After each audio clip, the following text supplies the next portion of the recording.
Hello my dear friends, and welcome back to another video. We're 9 days away from the Bad Batch Season 3 premiere, and we have some massive new details. The runtime of the first 8 episodes. Now you want to stay tuned, because tomorrow we have our first reviews. The embargo lifts sometime later today, and various outlets have had access to the first 8 episodes. So just like for Season 2, we're going to get a sense of what the first few episodes are like, the tone, the drama, the emotions. It's going to be great. But as for the runtimes, while the premiere of Season 3 is not as long as Aftermath in Season 1, the episode lengths are generally very similar to Season 2. Now bear in mind we have a 3-episode premiere. Episode 1 is 31 minutes, Episode 2, 25 minutes, and Episode 3, also 25. This means we're getting a premiere that is almost movie length. That's pretty exciting. Staying consistent on the 25-minute mark, Episode 4 is the same, Episode 5, 26, Episode 6 also 25, Episode 7, 23, and Episode 8, 25. We don't know if at this point, which is around the halfway mark, things are going to change, if there are longer episodes to come, but more or less, similar length to Season 2, give or take. There is more consistency, I feel. Now it is worth reiterating, these runtimes do include the intro and the end credits, but minus the numerous multiple language and international credits that we get on Disney+, which is why the runtimes I would say are very similar to the previous 2 seasons. But the back end might include longer episodes. In fact, I would say just like the first ever episode of The Bad Batch Aftermath was very long, I wouldn't be too surprised if the final episode that wraps up the entire show, The Cavalry Has Arrived, is of similar length. We can only hope, not to mention possibly teasing the show that comes after it, if there is one. I'm not saying I expect it for an animated show, but considering we only get 15 instead of 16 episodes in the 3rd season, I would be over the moon with an hour-long finale. So that is the information. I'm really curious to see what people thought of the first 8 episodes. I think what's really good compared to Season 2 is they didn't give away too much of the season as screeners. The screeners for Season 2 were all the episodes bar the 2-episode finale, minus episodes 15 and 16.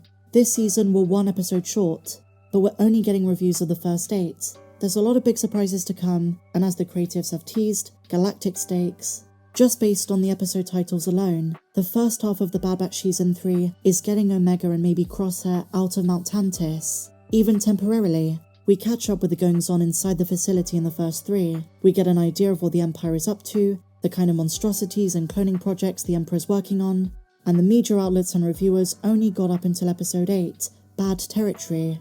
Episode 9 afterwards, The Harbinger, all the way up to The Cavalry Has Arrived Episode 15 on May 1st, is the really fast-paced, intense stuff. Those episodes are a secret to everyone, so when we do get reviews, we've got to take them with a pinch of salt. If they talk about slow pacing, if they talk about so-called filler episodes, which I hate the term, we've got to keep in mind, the first 8 are the setup to the big payoff in the last 7. I think one of the biggest climactic moments of the entire season is on April 3rd, episodes 10 and 11, which I mentioned in my last video. That is where it all hits the fan for the clones, and that's the point at which Captain Rex, Echo, Wrecker and Hunter get word of something very dark going on Wayland. They would have already had some information from Omega if she escapes, but that's when they really start to gather together defected clones to really try an uprising, which we know is probably going to fail.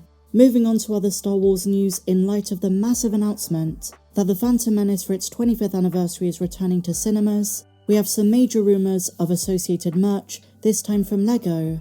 On May the 4th, there is going to be a very special promo. This comes from brickfanatics.com. As is customary for May the 4th, the LEGO Group has reportedly come up with a couple of promotional items for 2024.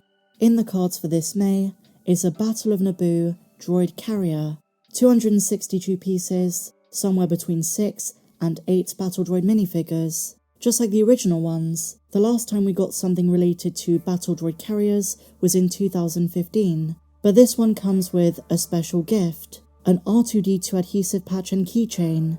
This is a major year for prequels fans like myself. We're really eating good, between the Acolyte, which serves as a prequel show to The Phantom Menace 100 years before, to the re-release of The Phantom Menace, and merch associated with it. Sounds really great. And so moving on my dear friends, last night was the Super Bowl, and we didn't get a trailer for The Acolyte, which some fans were really hoping for. I'm not too surprised. I don't expect much marketing at this point. Give it another month or so. I think Disney and Lucasfilm really want to get going on the Bad Batch. They're waiting for it to be at least out.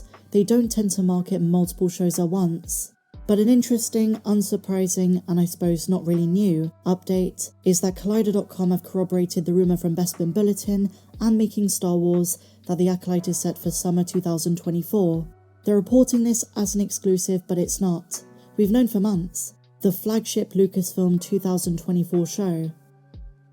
And so finally, my dear friends, Star Wars has just redefined Mace Windu's death with 4 words. In the most recent comic, Mace Windu issue number 1, years before the events of The Phantom Menace, he may have foreshadowed an overlooked aspect of his eventual demise. Mace Windu of course died in Revenge of the Sith, after he was betrayed by Anakin while trying to arrest Supreme Chancellor Palpatine. Fans are well aware of this, as well as the fact that Mace Windu's death marked the beginning of a great Jedi purge. Fans have had theories over the years as to did Mace Windu survive, but that is not the question we're focusing on. Instead, a dark irony was just introduced in the new comic line, Star Wars Mace Windu issue number 1. Mace Windu is sent on a time-sensitive mission to extract someone from a Coxium refinery world, who holds the secret to refining fuel that allows ships to push their engines to run at 120% efficiency. Before Mace Windu takes off, he's told not to underestimate the target, to which he replies, "I don't underestimate anyone." These words end up being the cornerstone of Mace Windu's immediate success. But as fans have pointed out, there's an irony to this. Despite, quote, not underestimating anyone, this essentially causes his demise later down the line in episode 3. Mace Windu had his lightsaber pointed directly at a weakened Palpatine's throat. He was faced with a choice: take him alive or kill him on the spot. Anakin is the one who told him he must stand trial. Mace Windu reminded Anakin he's got control of the courts. And George Lucas always said, Mace Windu won this duel. Anakin interrupted proceedings, and Darth Sidious ignited Sith lightning upon the Jedi Master. So despite never underestimating his opponents, he didn't see the Force lightning coming. But share your thoughts on everything we spoke about in the comments down below, guys. And if you enjoyed this video, please be sure to give me a big fat thumbs up, subscribe if you're new, and I'll see you in the next video.